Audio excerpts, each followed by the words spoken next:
Our other big story, of course, 6 years in prison for Norfolk's suspended city treasurer. Anthony Burfoot has less than 48 hours of freedom left before he has to report. This afternoon, a judge slapped Burfoot with the 6 years and $250,000 that he'll have to pay back for his crimes. And until Wednesday at 2 p.m., Burfoot has time to get his family affairs in order, and then time's up. Well, we have team coverage tonight, beginning with Aaron Kelly, who was in the courtroom for today's sentencing. Aaron?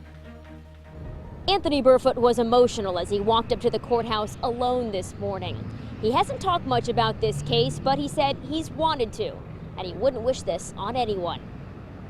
When you see your name, Anthony Burfoot versus the United States government, that's intimidating in itself. But I was not going to plead to something that I did not do. It's been 4 months since a federal jury found Anthony Burfoot guilty of public corruption and perjury from his time on city council. Prosecutors argued he lined his pockets with thousands in cash and gifts from developers in exchange for official acts. This is probably one of the hardest things that I've had to deal with in my life. Burfoot has maintained his innocence and was hoping for no more than 2 years in prison.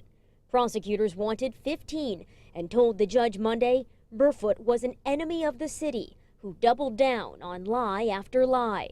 The judge called the guidelines excessive and set the punishment at 6 years, the amount of time he said Burfoot engaged in the conduct. We're relieved. The government asked for a very strong, heavy sentence, and we disagreed with that, so we're relieved that did not carry the day.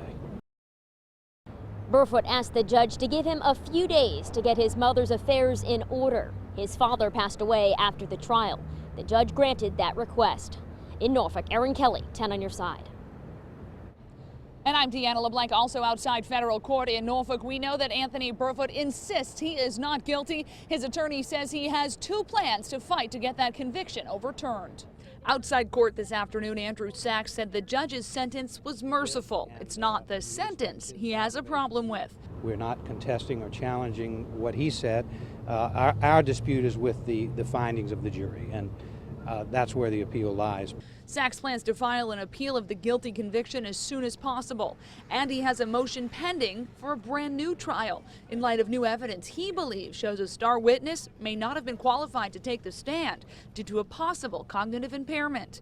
We have other irons in the fire in terms of fighting for Anthony in terms of the jury verdicts. Burfoot, though already suspended, is not immediately removed from office. It will take a judge's formal order, likely to happen in coming days. He understands his place at this time. Nobody is trying to do anything provocative here, but as a matter of law, he has not been removed yet. Burfoot was also not immediately taken into custody. The judge gave him until Wednesday to get his affairs in order. Burfoot said he needed time to help his ailing mother after his father recently passed away. I think that was a very, very kind act, a very fair act, and given his mother's situation, that makes a big difference. Burfoot will self-report here to court on Wednesday at 2 o'clock. We asked his attorney, Andrew Sachs, if he had a preference on which prison Burfoot would be sent to. He says he just hopes it's one that will make Burfoot and his family feel at ease. In Norfolk, I'm Deanna LeBlanc. 10 on your side.